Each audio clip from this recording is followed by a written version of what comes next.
The rain fell gently on the small village of Elden, and in the center of the crowded marketplace stood a thin girl with tangled hair and torn clothes.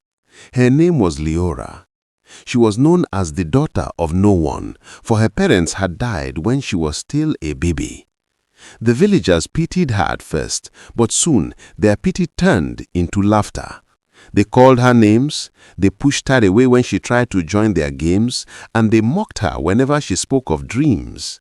Leora often whispered to herself that one day she would rise above their cruelty.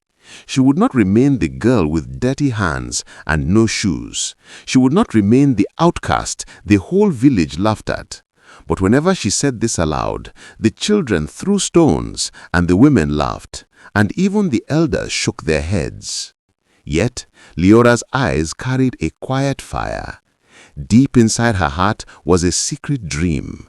She wanted to be more than just a forgotten child. She wanted to become someone powerful, someone who could never be ignored again. As the rain washed over her that day, she lifted her face to the sky and made a silent promise to herself.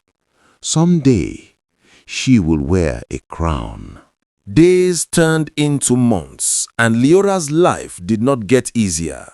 Whenever she tried to fetch water at the well, the other girls pushed her aside and laughed. When she walked through the market, the traders refused to sell to her unless she paid double. She had nothing but scraps to eat and rags to wear, yet she never let her spirit break. One morning, a messenger arrived from the palace. He carried a scroll sealed with the king's mark. The king was old and had no heir, so he declared a great test to choose the next ruler. All young men and women of the land were called to prove their strength, their wisdom, and their hearts. The news spread quickly, and the villagers mocked Leora again. They said she had no chance. They said she was too weak and too poor to stand among the strong. But Leora's heart beat fast with hope. She had always dreamed of something greater, and now fate had opened a door. She walked to the edge of the village, stood tall despite her torn dress, and whispered, "They may laugh, but I will go. I will face the test, and I will not give up." Leora left her village at dawn, carrying only a small bundle of bread and water. The road to the palace was long, winding through forests and across rivers. Other young people from different villages traveled the same path. Many rode horses dressed in fine clothes, while Leora walked barefoot with dust on her face. They sneered at her as they passed, calling her a beggar girl, but she kept walking, her steps steady and her spirit unshaken. At night, she slept under trees, listening to the cries of owls and the rustle of leaves. Hunger gnawed at her belly, but her dream gave her strength. Sometimes she whispered to the stars, "One day I will not sleep on the ground. One day I will have a place of honor." After many days, the tall walls of the capital city finally rose before her eyes. The golden towers of the palace shone in the sunlight. Her heart leapt with awe and fear. She joined the long line of youths waiting at the palace gates. Nobles in silk, warriors with sharp swords, and daughters of lords with jeweled veils. Leora stood among them in rags, yet inside she felt like she belonged. The palace courtyard was filled with hundreds of young men and women. The king's guards stood tall with spears as the royal herald stepped forward to announce the first trial. His voice rang across the stone walls. "Only those who show courage and kindness will pass. A great test awaits within the dark forest. You must enter and bring back the golden feather of the firebird." Fear spread among the crowd. The firebird was a creature of legend.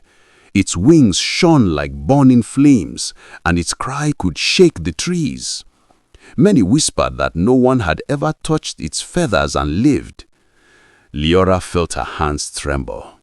But she remembered the years of mockery. She remembered the stones thrown at her, and she lifted her chin. One by one, the youths stepped into the forest. Some carried swords, others carried lanterns. Liora carried nothing but her courage. The forest was thick with shadows, and strange cries echoed in the night. Many turned back quickly, their courage broken. But Liora pressed on, her bare feet silent on the forest floor, her heart whispering, "I will not fail. I was born for more." Deep in the forest, Liora followed a trail of glowing feathers that shimmered like sparks in the night.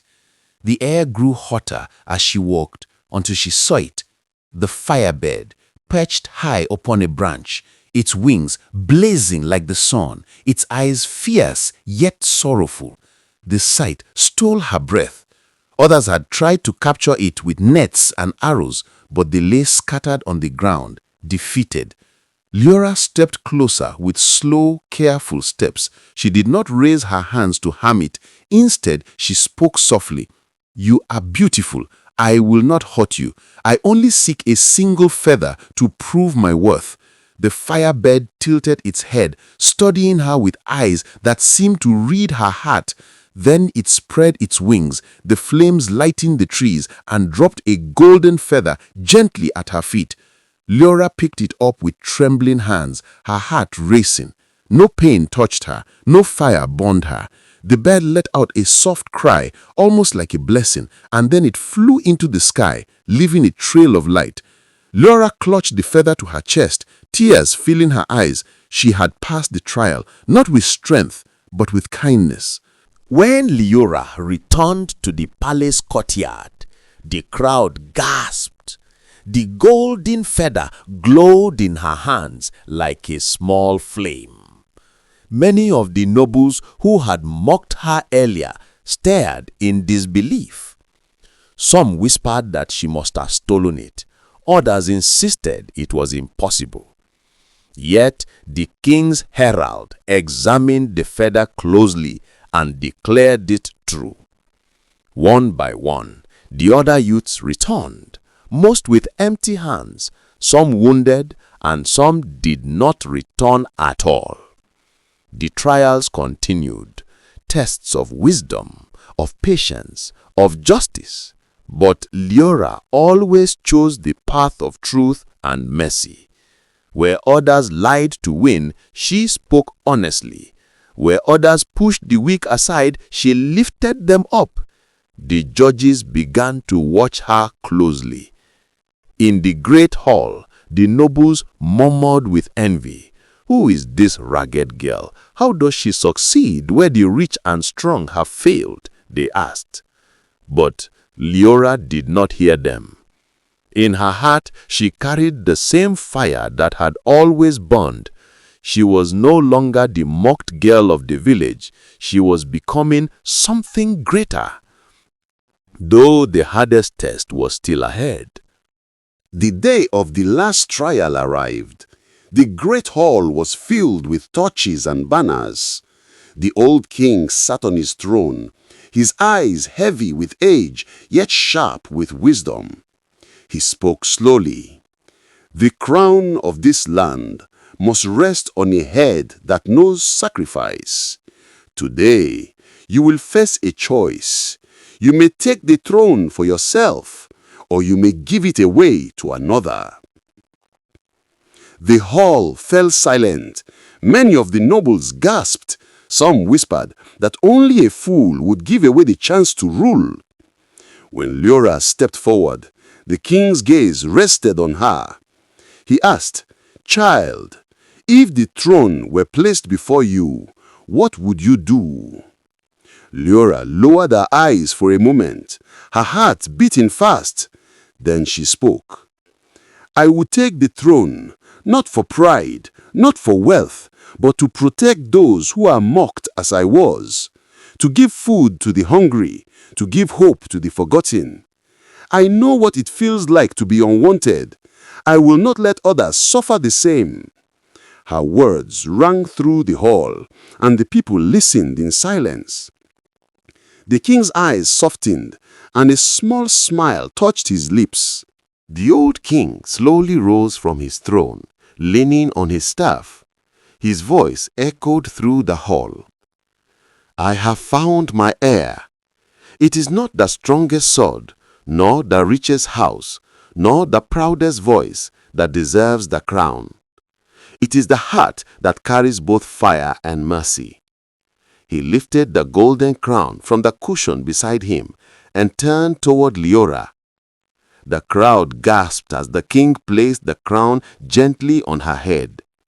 The same villagers who had once mocked her, the same nobles who had doubted her, all bowed before her. Liora's eyes filled with tears, not of weakness, but of triumph.